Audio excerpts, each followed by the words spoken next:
Hello everyone. I'm going to take a while to review the code changes for this new feature. First, the feature itself, what's new. This note size and note spacing options are what's new. And looks like the message is right? Increase this number to make the notes intercept. Yep. Yeah, that's good. So I guess I can show it off there and makes the notes bigger. Decreases the spacing, increases the spacing. So that's working as expected. Now, what's going on in the code? Well, I don't know the best way to go through it, but what I'm going to do is start with the UI elements and see if we can track it through the code. So this is the diff on GitHub. And I've already pushed it because I'm the only one working at the project right now. Oh yes, so this is pages. That's where let me form a proper sentence here. So this is the options menu, the options page. So naturally, it's going to be in the pages folder, and then options, and then options. The options folder has a lot of other things related to that, rendering that options page. But anyways, the main additions here is going to be these two blocks that correspond to the user input. And let's see, these basically, all these blocks they're all essentially the same for all the user inputs. What would be the best way to explain what all these arguments are for create user input? Let me open it up in the editor.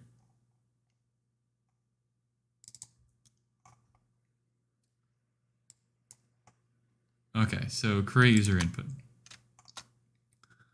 The idea is that you provide this create argument. So let's look back at the code.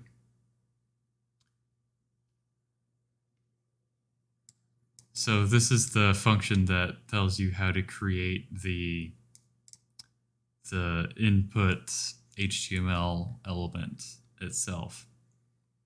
So that's a whole function in itself, which is kind of a mess, kind of complicated, not gonna lie. But then the rest of the stuff that's shoved in there is the function that validates the input, function that shows the information message on the ticker. So that's this thing right here, show info. And then the show error. So what does the error message look like on the ticker as well? These all have error messages, but some of them are difficult to make sure. This one, yeah, must be a number greater than 0.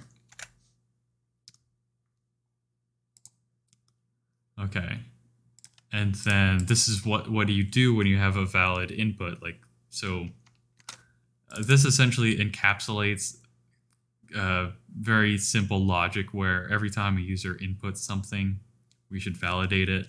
If it's not valid, show the error. If it is valid, do something, and then that's valid input, and that's represented in code here. Right, on element.onMouseClick, element.input. Right, this is the fact that if you click on something, it'll show you the ticker message. And it'll also do the validation every time you click it as well. Huh. I haven't thought about that in a long time. Normally I don't even actually look at this. I just copy the block stuff that's already there and put the stuff that needs to be in there. Because we're largely copying off of what stuff that already exists. Okay, so I did have to create these functions that validate it and show the info in the error message. And this is what happens on a successful input. Right, so we have this global.config.note size thing. Okay, so let me talk about that for a second. For for generally each element on the options menu corresponds to this global thing that stores all of the user's preferences. And so naturally we're adding this note size and note spacing thing. We need to be able to save it, which is why we have this whole config thing. In fact, I'll just show that real quick. What changes happen to the config? It should be relatively simple. Yeah, so oddly enough, I already had note size in the config. It just wasn't able to be changed by the user. And I don't know exactly why I had note size to begin with. I was probably a mix of forethought and me just wanting to be able to test things at some point in time. I really don't know, but it's there. And you'll see later it's integrated in all the logic already, which is why this turned out to be a very easy task to do. Or, well, simple, I would say. And we added note spacing to the config. Why is it showing up in multiple places? That's because the config object is it's structured like this. So we have all the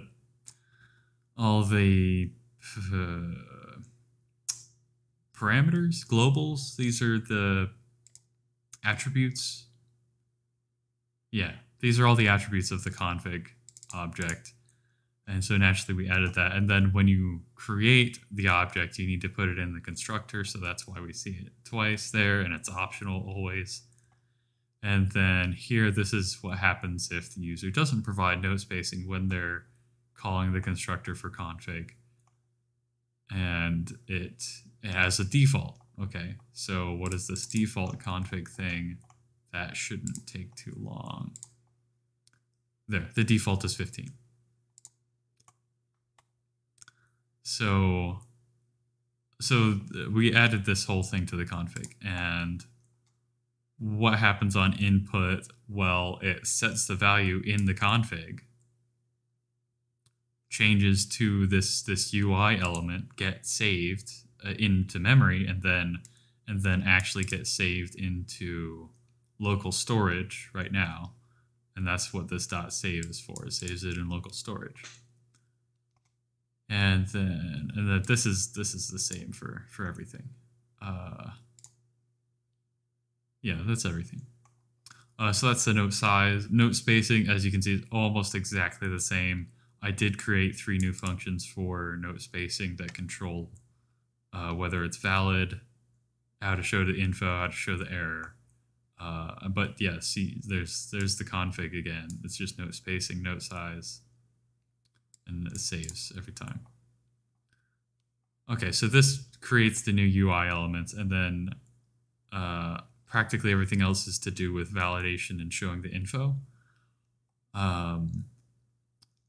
Let's see, I made a change to the valid scroll speed. So it used to be that you could set the scroll speed to 0. Upon further consideration, that doesn't make any sense to me. So it wouldn't cause an error. At least I don't think it would. I don't know whether it would cause an error, and nobody wants to set it to 0. So I figured let's just instead of is the value greater than or equal to 0, let's just have it be is the float greater than 0. So, and I had to create a new function for that because I didn't have that logic, and that exists right here. Is float greater than 0? It's very similar to the greater than or equal to 0. It's literally the same as this logic, except instead of greater than or equals, I have greater than. And I know that because I literally copied this and then pasted it here. And then there's this new error message for every time we're using this rule. Must be a number greater than 0. It's the same error message, basically. Greater than or equal, greater than. Okay, is valid scroll speed. We changed that, the validation, and then we changed the error message as well, naturally. So that's for scroll speed. That wasn't really related to the feature. That's just cleaning code. Is valid? Okay, so yeah, here's these blocks of these groups of 3. Validation, info, error. Validation, info, error. Let's see. They both, well, no, yeah. So note spacing can be 0. Note size cannot be 0. If you try to draw an image with size 0, or, well, at some point in the logic, this ends up where we're using the P5 library to render the image, and if you have 0 anywhere, it just renders it at the full resolution of the image, and that's not what anyone wants, and nobody wants a 0-sized image anyways. If people really want to hide the notes, I figure that needs to be a separate feature.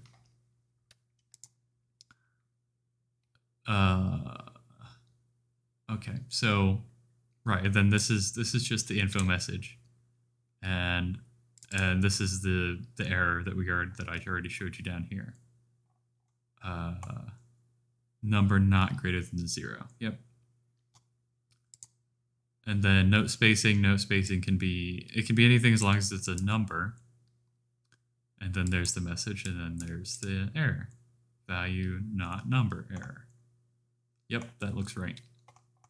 Okay. So that's great. That's all the UI stuff. Well, that's not okay. That's the menu. That's the options menu stuff.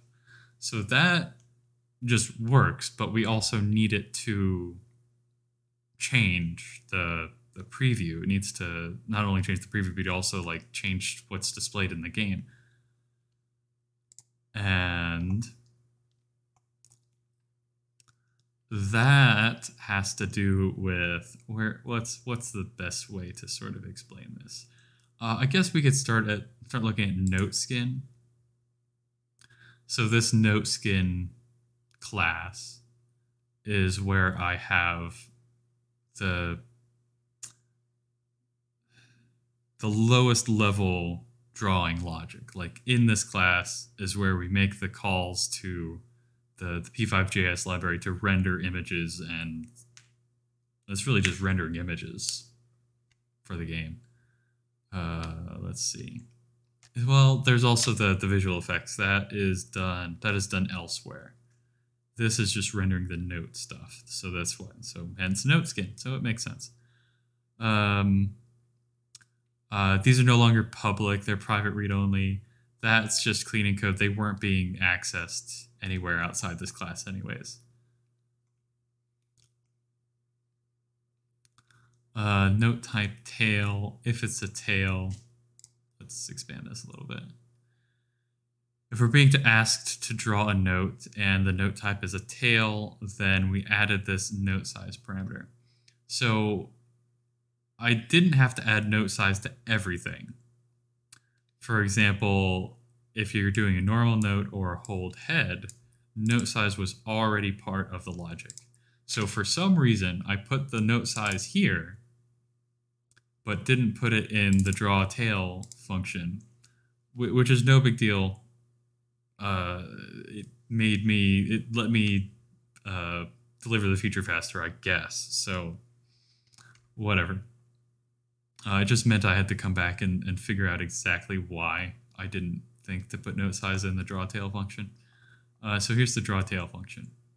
And we added note size as a parameter. Okay. And there were these commented out lines that I needed to get rid of. Before, we already had note size in the draw logic. Like we can see, this renders the image. And we see note size is already there. But before, I was getting the note size from the global config rather than passing it in as a parameter. And the choice to have it passed in as a parameter versus always just getting it from the config in memory, it's kind of arbitrary, realistically.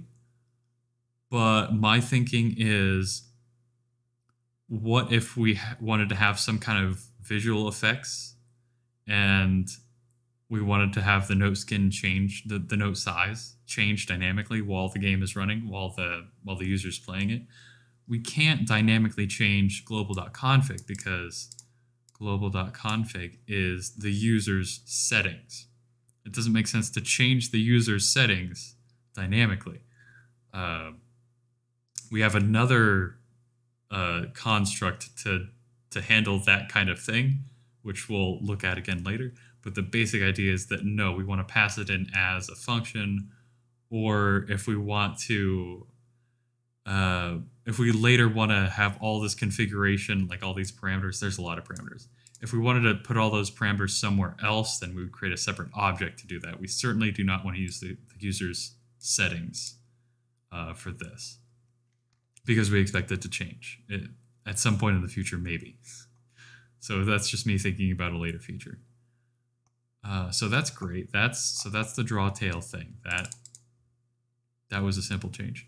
And then the hold connector didn't, let me see. Yeah, the hold connector also didn't have note size as a parameter. It was getting it from the config. Now it's not. Simple change. And then what changed here? Oh, this is a white space change. Huh. Why? Why was that misaligned? That's odd. Let me look at that. Note skin.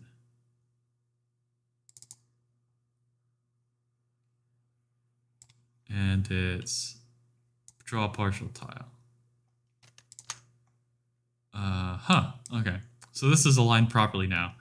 That must have been sitting around for a long time, but that's whatever. It has no functional impact, but that's cool. I'm glad that got fixed. Great. So those are the changes to the note skin. Now that we've added a parameter to draw hold connector, not draw note, that's already a parameter in this function.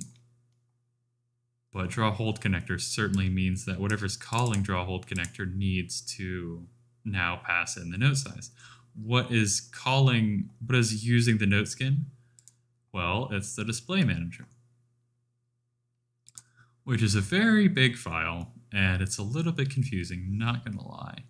But let's start at the top. Actually, no, let's not start at the top. Let's look at a broad overview of display manager.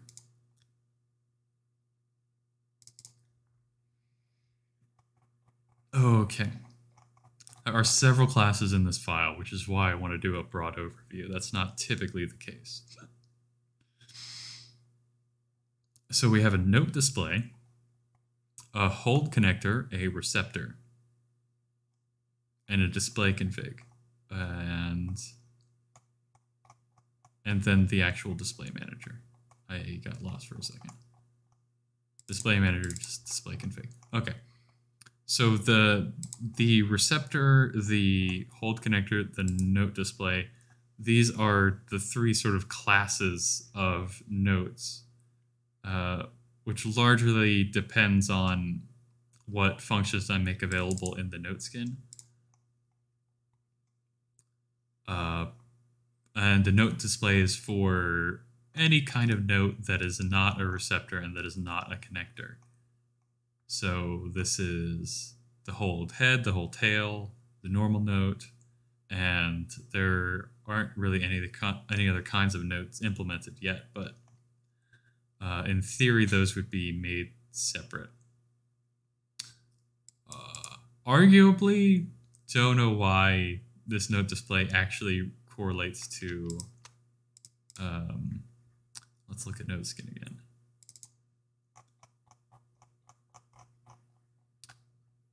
So we're calling draw note, right? But then there's these three cases. So arguably, it shouldn't be three cases. It should be three separate functions. I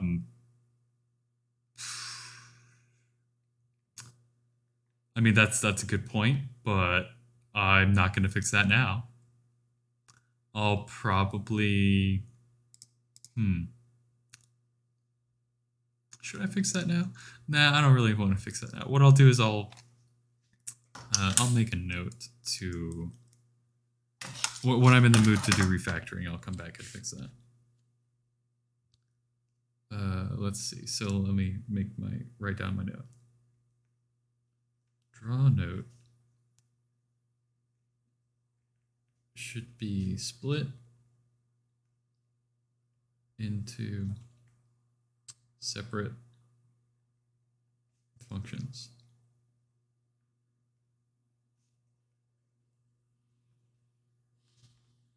Not using the switch. Okay. It's possible that there's some deeper reason why I'm using the switch case, this thing. That I will uncover after digging into it, but for now, I'll just make a note to come back on and look at that. Okay, so that's a broad overview of what's in Display Manager. We've got these three classes of notes because in theory they get drawn differently. They certainly are associated with different logic in the Display Manager. And then there's this thing called the display config. And this is what I alluded to earlier. This is a copy of the user's settings that we expect to change dynamically, or that we want to allow the possibility of changing dynamically. Originally, this was designed to allow the receptor size to get slightly smaller when you press a key down. And I guess I kind of just shoved everything in here that I thought could ever be reasonably changed dynamically. And we also added some stuff to it. So that's a broad overview of the Display Manager. Let's look at the actual changes. We're making things private read-only. I was on a private read-only kick, and it's just code cleaning stuff. Anything that is not accessed outside the class should be private or read. You want to have the most restrictive setting that you possibly can, generally. Yeah, so one thing that might not be obvious, this got deleted. For some reason, I had the Sketch instance. This has to do with how P5.js works, that I'm not going to go into.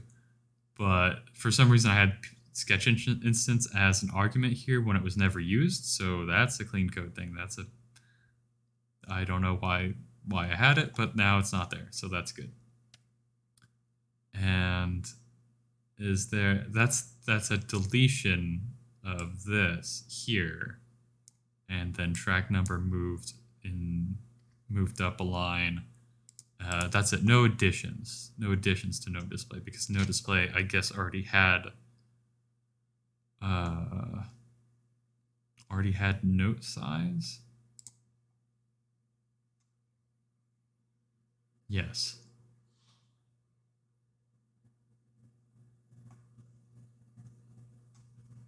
Where does it get note size? Oh, it's right here. Okay, I didn't see it. Yeah, it already has note size as an argument, so that's fine. Let's see. Hold connector. Again, private read-only everything. Got rid of Sketch instance. And this one didn't have note size as an argument. Don't know why. This one had note display, had note size. Hold connector didn't have note size, so I had to add it. Whatever, no big deal. Oh, and I renamed these variables from start y to draw start y, end y to draw end y, because that's what they're named in the note skin, if I recall correctly.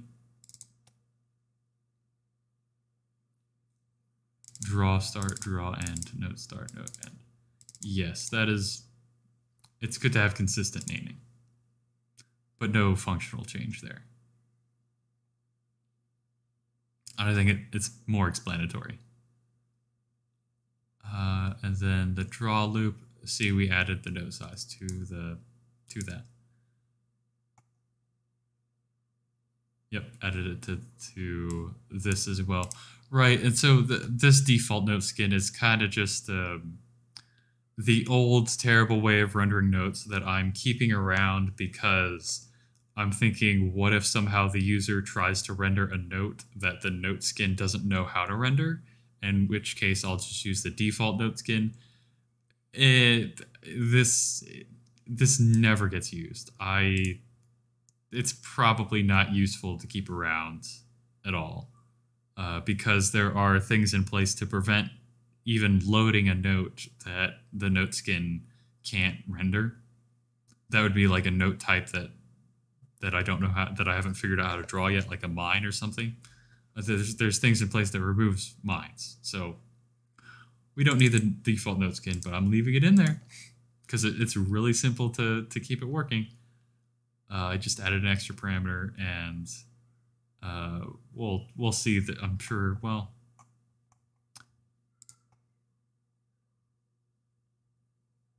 oh, there were no changes to the default note skin. Is that? Oh no, there were. Yeah, we just added the note size, and then very similar to the regular note skin, we stopped rating it from the config.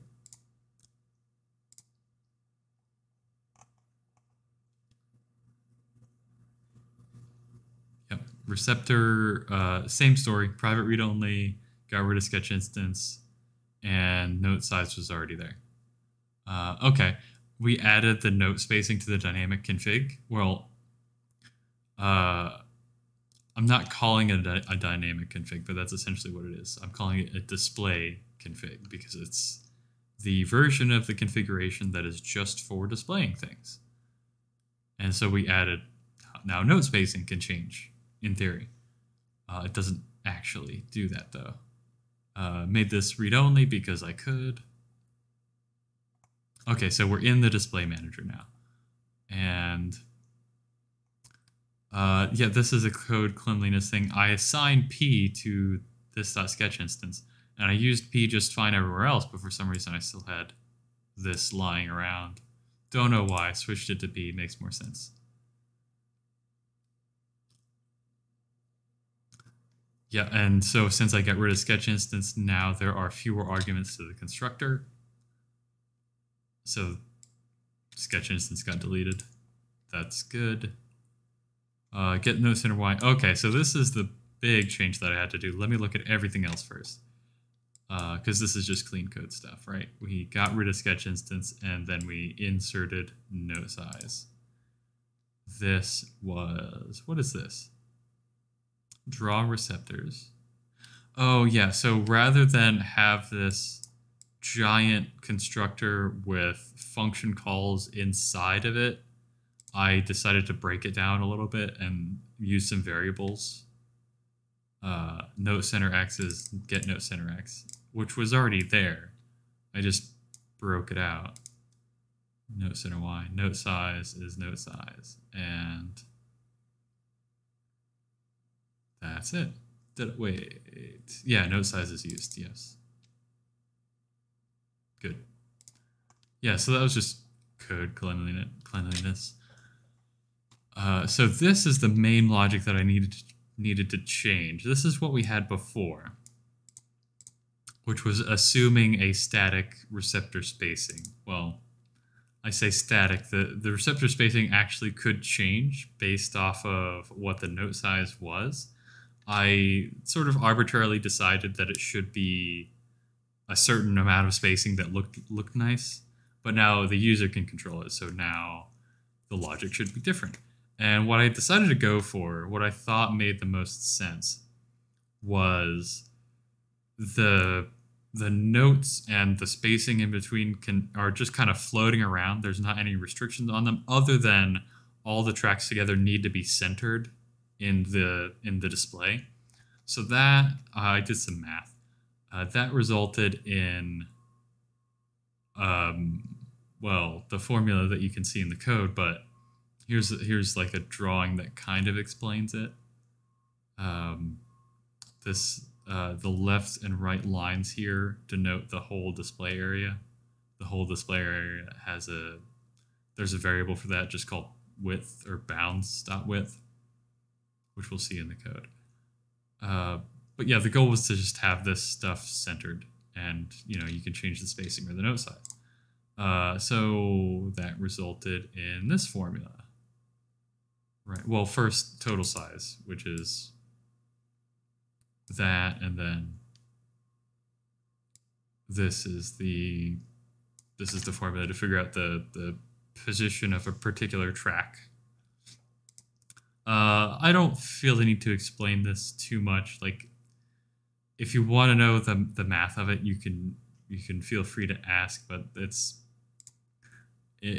not that important. Like, the math just works. That's all you need to know. It would take me a long time to explain it. That's not the goal of this. So there you go. So the center X is really the only thing that needed to change with the change to the note size of the note spacing. And that's everything in display config. Awesome. Okay, is that everything, or am I missing something? We looked at NoteSkin, Display Manager, Default. Yeah, all the config stuff. We looked at options. Oh yeah, the preview display. Okay, there's a little bit of changes here. So the preview display is the version of the display. This is a display. This is the preview display. It's the version that's specifically used for the options menu. It's a little bit different, but it still uses Display Manager because all the displays use Display Manager. And I ended up making it a little bit wider, since after messing with the note size and note spacing, I kind of thought that I wanted my notes spread out wider, and having a nice background, black background for the display behind it wouldn't be possible for really big stuff. So like if I make this something huge, then I still allow it, but it doesn't look great, right? So it looks like, oh, the creator of this never anticipated a user wanting to use this large note spacing. So it's basically that I arbitrarily decided that I expect users to want this much space at most. It's arbitrary. It also doesn't matter too much. I'm not too worried about the notes sort of breaking out of the display. So what I did was I changed the... Oh, it's kind of hard to tell. It's kind of hard to tell what each number corresponds to. Preview display, which lives in options now. Yes. Here we go. See, my IDE tells you. I changed the width, and I shifted it to the left a little bit so that it's still centered. Change the width, increase it by 40 pixels, and then shifted it left 20 pixels. And then there's also the display config specifically for the preview display, and for technical reasons, it needs to work a little bit differently from any other display config, because every time the user makes a change on the options menu, that needs to make a change to the display config, which is the dynamic config. And I figured the easiest way to make that happen was to make a sort of dummy display config class object that just gets the values from the user's actual config. Because for this one specific case, the display config actually should exactly correlate with what the user's settings are. And perhaps there will be times in the future where that is no longer true, but for now that remains true. And, oh yes, so rather than having the receptor sizes be defined, be sort of static, they need to now be created every time the user calls get receptor sizes. Because the receptors need to change size too, along with the notes. Oh yeah, and then I already had get note size in there. Okay, but that's officially everything. That was all the changes that were necessary. Right? We looked at this. Yep. that was all the changes that were necessary. It really only took a few hours, which is why it was a small task. It was planned as a small task, and it remained a small task, which is really good. That's what you want. Okay. But anyways, thanks for watching. See you next time.